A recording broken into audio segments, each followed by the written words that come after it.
Since man first came to North America, he has challenged and conquered wilderness.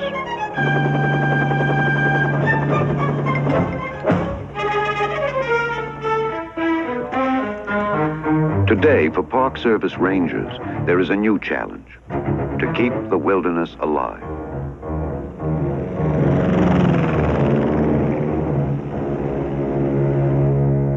Beyond man's own recorded history, there is the unwritten history of the earth. To search for it in America's national parks is to discover unimagined worlds within our midst. Across the land, the national parks give unending testimony to an idea that a nation's natural wonders and the history they hold should be preserved for all time.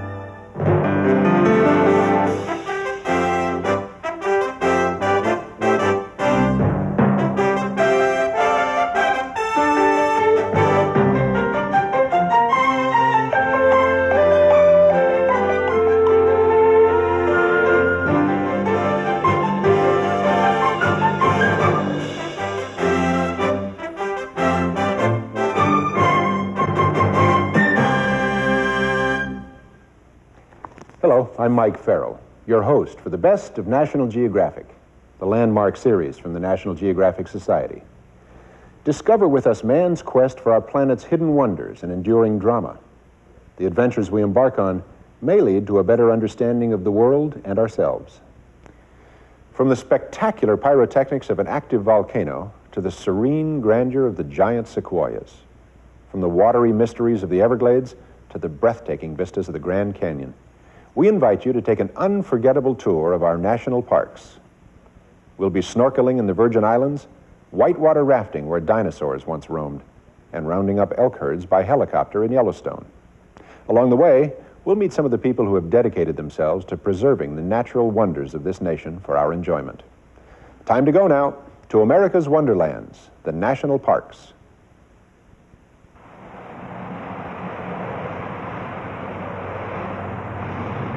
More cars, more people, bigger buildings, larger cities. All have become the landmarks of progress in America. And the price is paid most heavily by the individual, caught and compressed in the frenetic atmosphere of the megalopolis. The distance between city and country has become much greater. And in ever-growing numbers, city dwellers are seeking escape from their environment. By the millions, they are heading out to the national parks.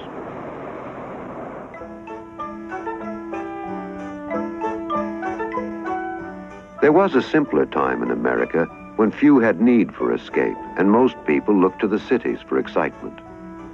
By 1916, though there already were 14 national parks across the country, less than 0.5% of the entire population made use of them. Only a few intrepid adventurers wandered into the parks, but they led the way for millions to come after.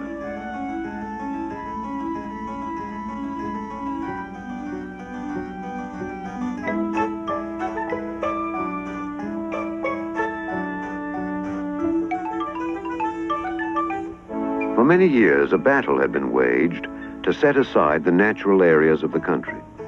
And the victory belonged to those who believed that the beauty and natural history of America should be preserved.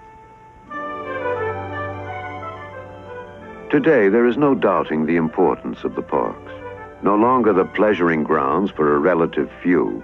In the lives of millions of Americans, they are now indispensable havens for escape and enjoyment.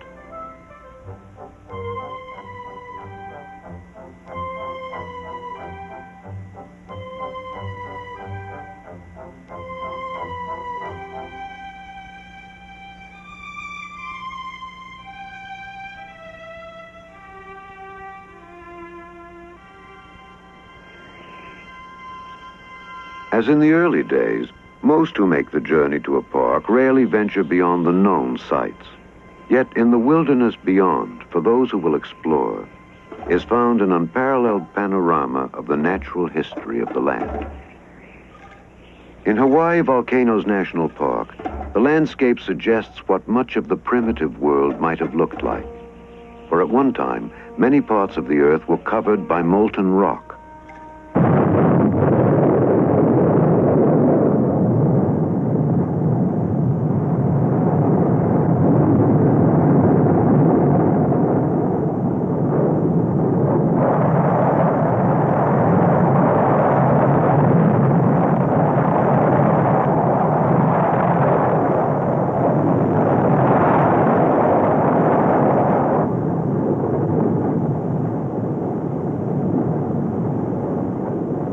began as a bubbling mass of molten rock and gases far below the Earth's crust.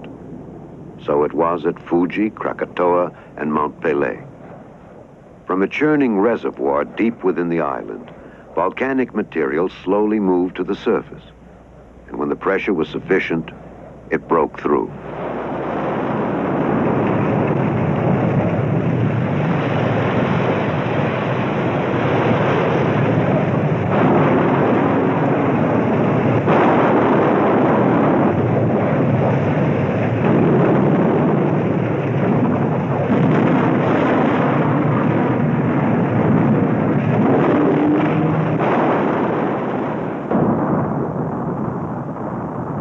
The crater of Kilauea Iki filled with enough lava to cover the city of Los Angeles. So volcanoes build land or change the contours of islands and continents. From tremendous explosion come new features to the landscape. On Hawaii, a cinder cone 200 feet high.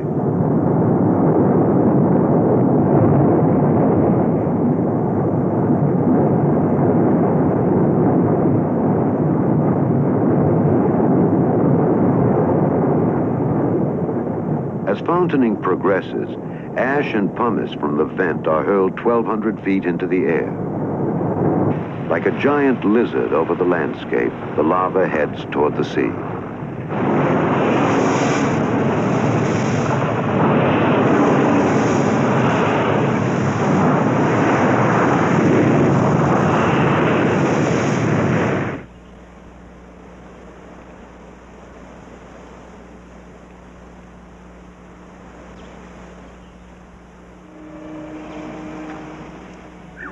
For all its destructive power, the eruption has created land on which man has built new homes and new lives.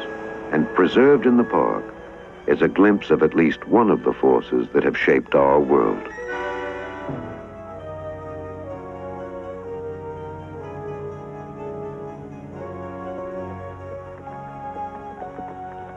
To descend the trails of the Grand Canyon is to journey back through more than 2 billion years of history. Once this region stood barely at the level of the sea. Through it wandered a sluggish river. Slowly, great formations began to rise on either side of it. Subjected to frost, exposed to winds, cracked and split and undercut by water, they began to lay bare the story of the natural and geologic history of the region. Down past the ages when reptiles flourished, past the time when amphibians first ventured from the seas, even past the earliest traces of life on the continent, to an age when the crust of the earth was forming. The lure of the canyon, its history and rugged beauty, has drawn men like Emery Kolb. I came to the Grand Canyon in 1902, mainly for adventure, I guess. I came from Pittsburgh, Pennsylvania.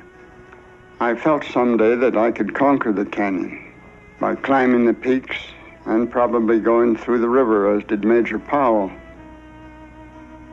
Kolb arrived 17 years before Grand Canyon became a national park. In 1911, he and his brother set out to investigate its mysteries and to challenge the Colorado.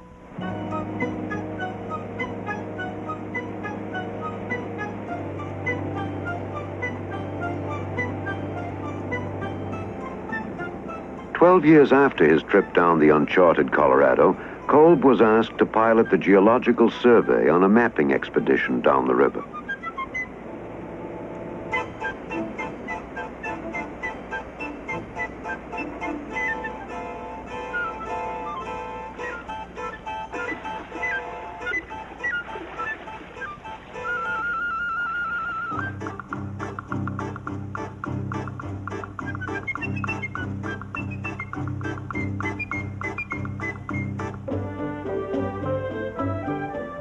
Beyond Kolb's exploits as a river runner, he has always been, above all, a photographer.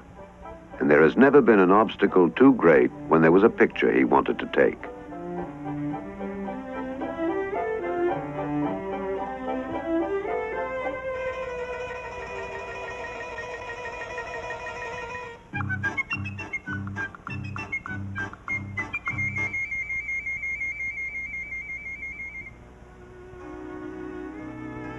The monumental history of Grand Canyon staggers the imagination of most. For Emery Kolb, it has been a source of unending fascination. He came as a young man for adventure, and in a big life, in this one place, he has found it. Well, I'm pretty close to 88 years old now. I've been to the canyon now 66 years. As I look over the canyon today, I look at it with different eyes than the usual tourists, because I have climbed most of these peaks, hiked over all of it. I feel that I've conquered it.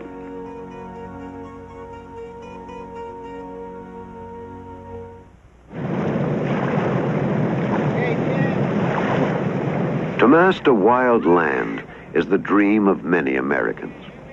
On the Green River in Dinosaur National Monument, it is the daily experience of Ted Hatch, a professional river runner, and a new adventure for a family on vacation.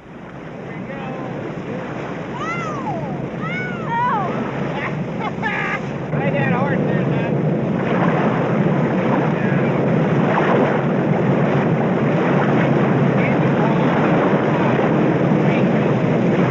Okay, look out, it's over. Ah, you're safe. Dinosaur National Monument straddles the Colorado-Utah border, and 4 days on the Green River is a chance to glimpse some of the most beautiful country in America and to feel a million miles away.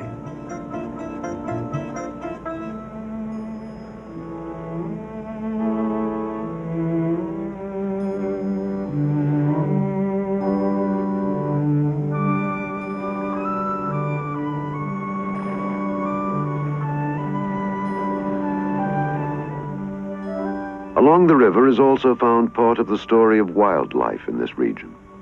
Some of the smaller animals, like the golden-mantled ground squirrel, have adjusted to the presence of man. Other wildlife, like the bighorn sheep, have not fared as well. Once the bighorn were abundant here, but years ago man brought grazing animals into the region that competed with them for food. The bighorn nearly died out, though not only because of the new animals. For the bighorn, as for pronghorn antelope in another area of the monument, the mule deer has increasingly infringed on their food supply.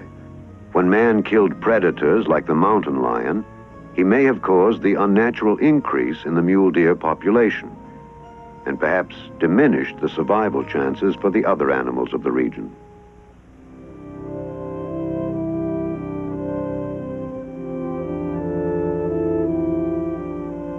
The history of wildlife in this area, however, dates far back before the appearance of mammals, for this was dinosaur country. 140 million years ago, the giant descendants of ancient amphibians flourished throughout this region. Some stood nearly 40 feet tall, were 60 feet long, and weighed close to 85 tons. Their numbers were great, and they dominated the countryside. 14 species in all, competing for the same vegetation and food supply.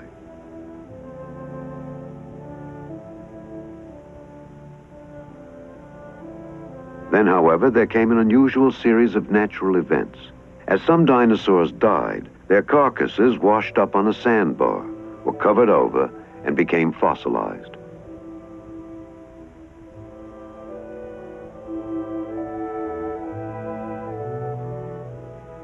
Today, at Dinosaur Quarry in Utah, near the western end of the monument, their remains are still being exposed in the hard rock that once was the sandbar.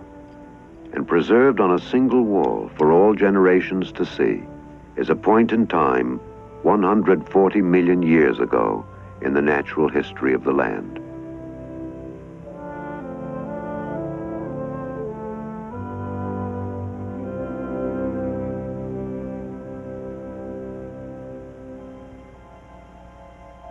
The Virgin Islands, on the outer ring of the Caribbean, were formed by volcanoes millions of years ago. In their history, they have been visited or occupied by most of the colonizing nations who came to the Western Hemisphere. In the 1700s, the island of St. John was controlled by the Danes. They came to reap the bounty of sugar that could be grown in the ideal climate of the island.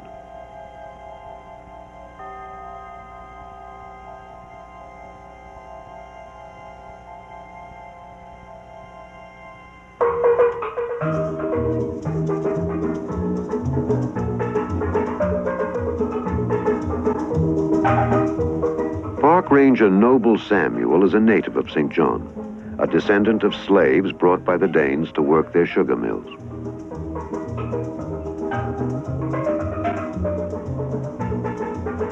St. John has been the site of a national park since Lawrence Rockefeller donated 5,000 acres of the island to the Park Service in 1956.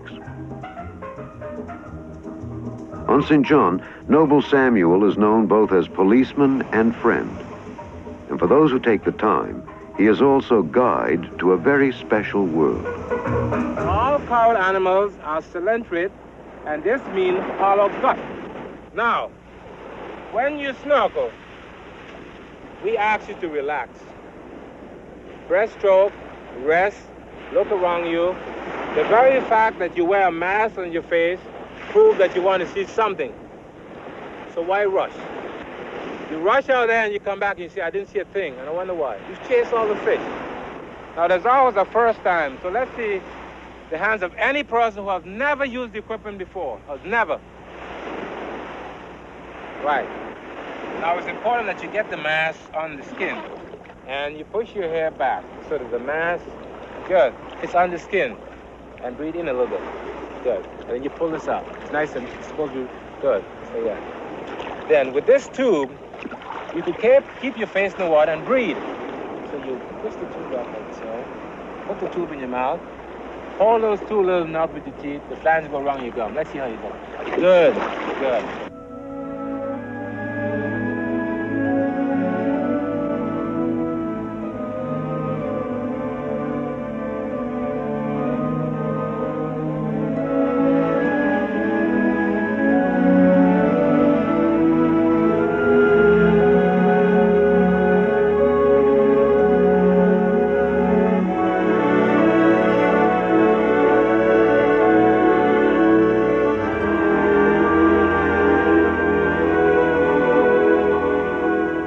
Man comes not to destroy, but to see. Unveiled before him is the wonder of a world in balance. For each plant, there is room to grow. For every creature, a place in nature's perfect symmetry.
Noble Samuel was a school dropout.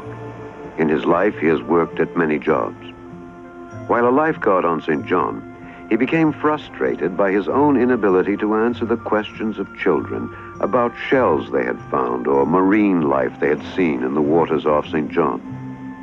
He went to night school on a nearby island to study marine biology, and eventually qualified himself as a park specialist in interpreting the natural attributes of his island to others. He is one man fulfilling one small part of the work being carried out in national parks every day.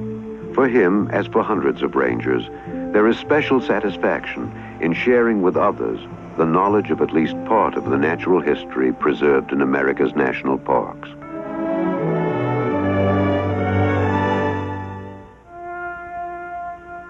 In northwestern Wyoming lies the rugged expanse of Yellowstone, the oldest national park in the world.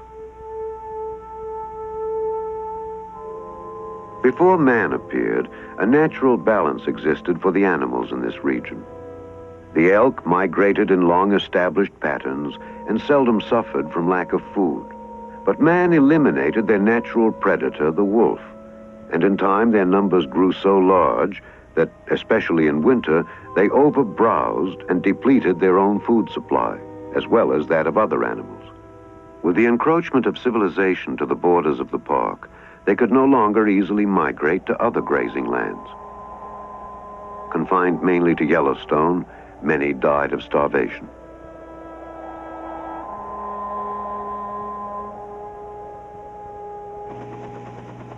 To create a new balance in Yellowstone has been the goal of the Park Service for many years. North District Ranger Ted Scott heads live elk trapping in the park. In the winter months, he must round up more than 1,000 elk for redistribution outside the park. Scott's team for the roundup is small, only himself and 2 helicopter pilots. Their target is the corral at Frog Rock.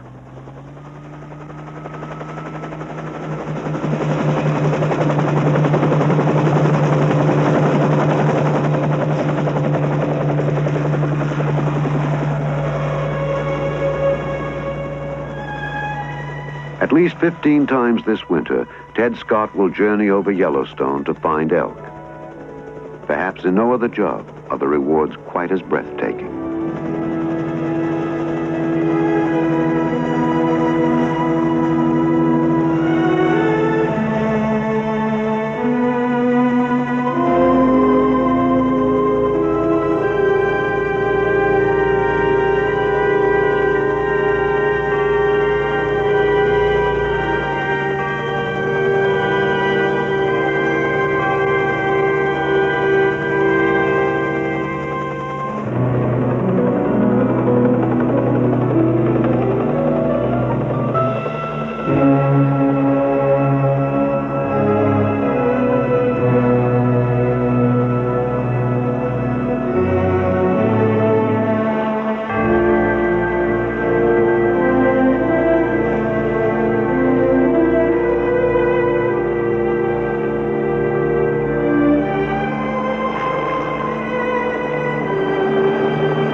The first elk are sighted 2 miles from the trap.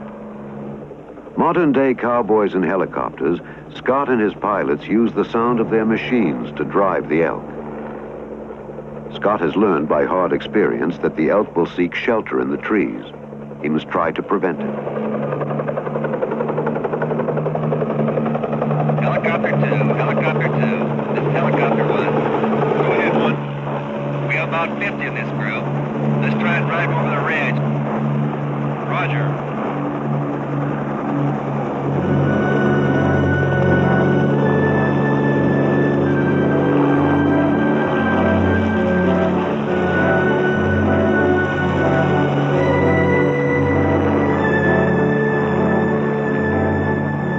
Bob, they're heading into the trees. Let's see if we can drive them out the other end. Well, there's not too much room here, Ted, but I'll try it. Roger.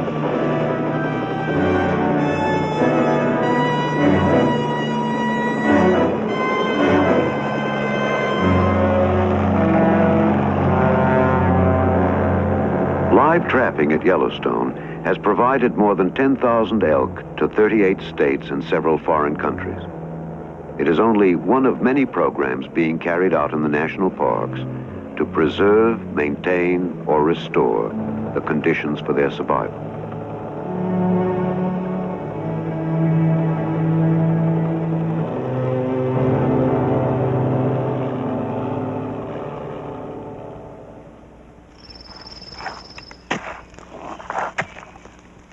the sequoias, a Park Service foreman aids a research team studying the ancient forest. He must scale this pine tree, then swing across to a giant sequoia to be used for a summer's investigation. Few men have ever viewed the giant forest from a height of 200 feet. Charlie Castro is one of them.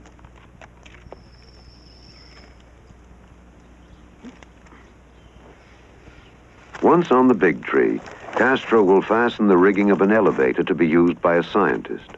And as a final gesture, he will mark the sequoia for identification.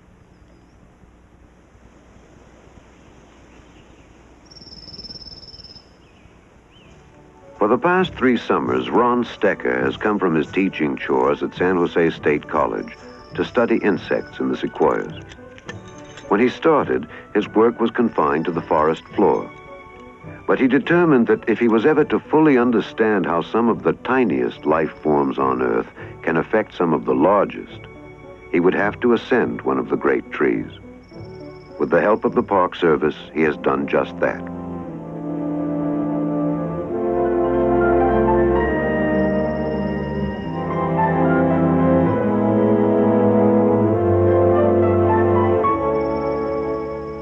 The study tree is nearly 2,000 years old.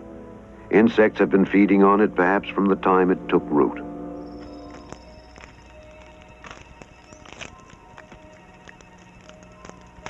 When Stecker began his investigation, the world of science knew of only 20 insect species hosted by the sequoias. In 3 years, he has identified more than 100.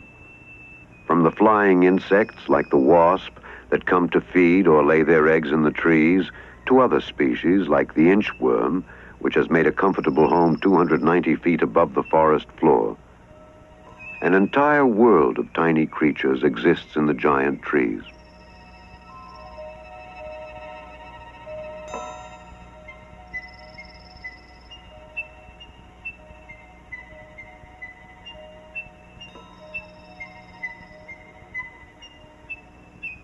The role of insects in the life of the forest is often hidden or obscure. But according to Stecker, if there were no more insects to feed on surrounding plant life, slowly the forest would be strangled by excessive vegetation, and many life forms, including the giant sequoias, would eventually die.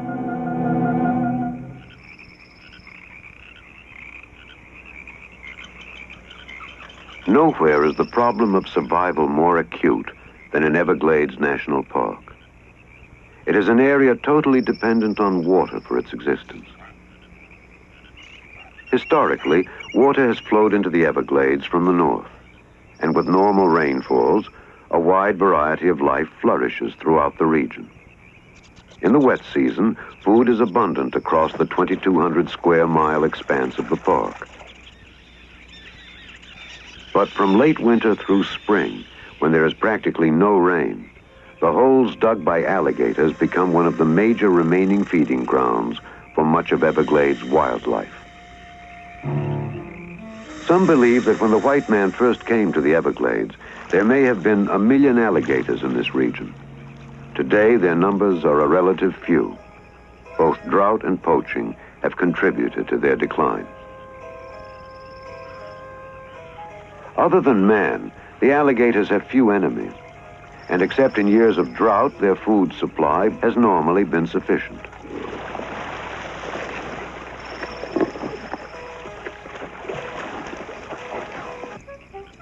Because the gator holes are one of the last places where life can thrive in the dry season, the droughts of the early 1960s combined with man's interruption of the water flow from the north to wreak havoc on Everglades wildlife.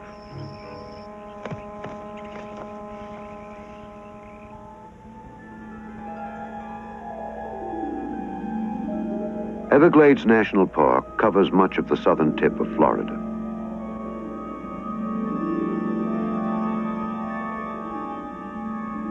In the dry seasons, many alligators carve trails across it as they trek over dry land to find the last remaining water sites.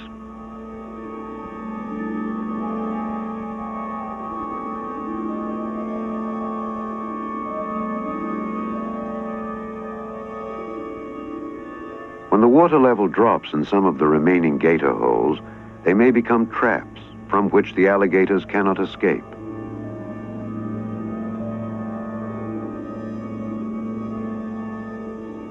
The first to die are the larger fish, as the water lowers and oxygen becomes scarce. Eventually, the smaller life forms succumb, and thus a major food source for many Everglades birds and mammals is depleted.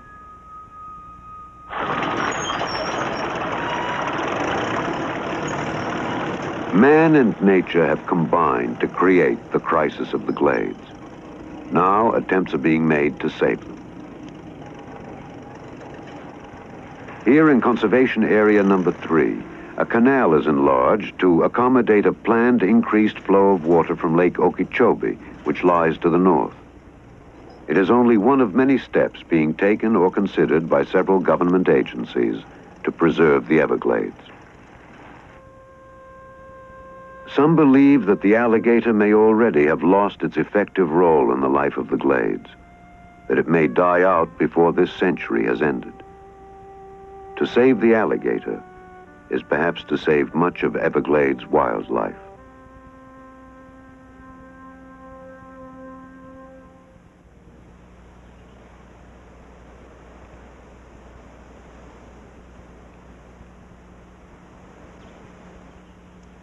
Tucked away in northeastern Arizona is Canyon de Chelly National Monument. Here, a way of life, rooted to the land and far different from the experience of urban man, is protected. Nearly 400 Navajo live in family enclaves on the canyon floor. They migrate each spring from the lands above, when the snows have melted and the floods subsided. Here they spend each summer and early autumn as farmers and shepherds. Right there.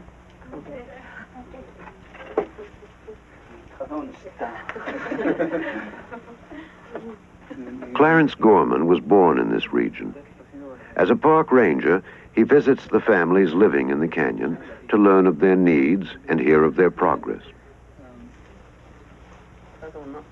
In dwellings still called hogans, made of mud and wood, 3 generations often live under the same roof. And with few exceptions, their way of life has changed little since their ancestors first arrived here. Yet the human history of the canyon began long before the Navajo appeared. Drawings on the walls depict life as seen by the Anasazi, or ancient people of the canyon, descendants of those who came across a land bridge from Asia into North America thousands of years ago. No written record of the Anasazi's first appearance in the canyon exists. As their culture developed, they constructed their dwellings in the great sandstone cliffs for safety and protection. For reasons still obscure, the Anasazi abandoned the canyon around the year 1300. More than 400 years later, the Navajo appeared, a raiding tribe from New Mexico in search of land to raise livestock and crops. In the fertile valleys of Canyon de Chelly, they found a home. The walls of the canyon tell more of its history. A signature, W.R. Dodd Company K, 1st Cavalry, New Mexico Volunteers. Inscribed by a member of Kit Carson's invading soldiers in 1864. Carson and his men were under orders to subdue the rebellious Navajo, and in Canyon de Chelly, Navajo livestock was slaughtered, their fields and orchards destroyed, their homes burned to the ground.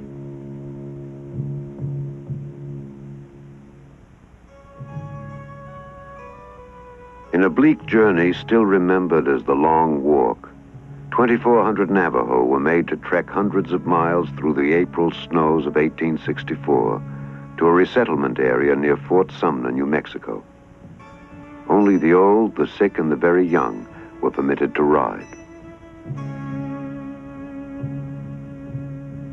For 4 years, the Navajo languished at Fort Sumner.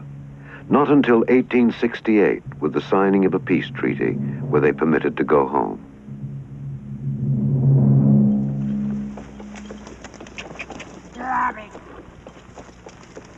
Today, the people of Canyon de Chelly live much as their fathers and grandfathers did.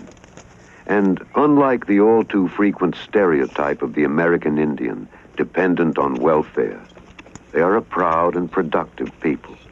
Every summer they grow enough crops and raise enough sheep to live well above the canyon in winter. And in their yearly living cycle, there has been only one major change. Now they time their return in spring not to the ending of winter, but to the ending of the school year.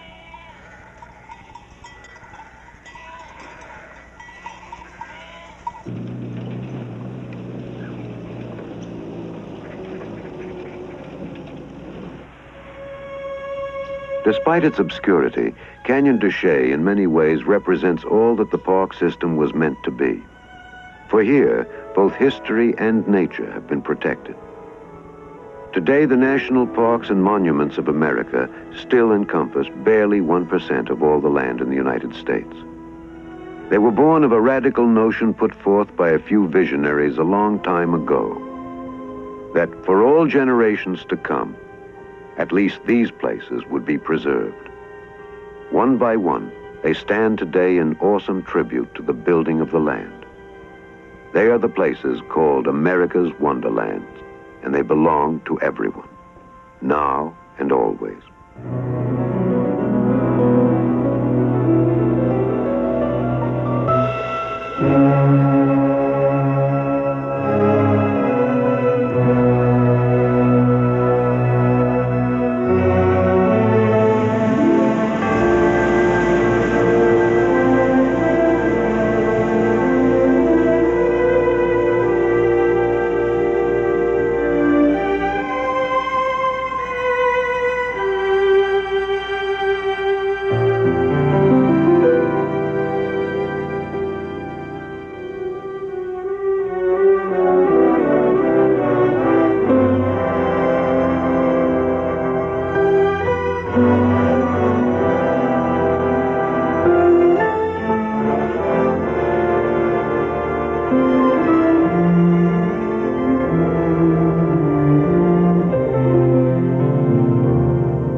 When Theodore Roosevelt visited one national park many years ago, he summed up the meaning of America's parks.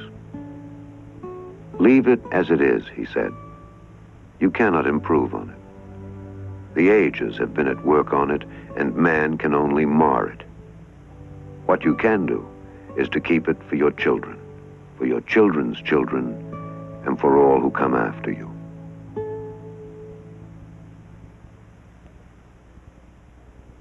Efforts to preserve America's parks and ensure their proper enjoyment have resulted in a presidential commission to anticipate the changing needs of future park enthusiasts. The commission reported that more than 1/3 of the United States is public land of one kind or another, and every day an average of 1 million people get out to enjoy our national parks and forests. The report continues, our wildlife refuges are unparalleled in history. The land is a living statement of our love of the outdoors. Next time on the Best of National Geographic, we'll explore another corner of the endlessly rewarding and surprising world around us. I'm Mike Farrell for the National Geographic Society.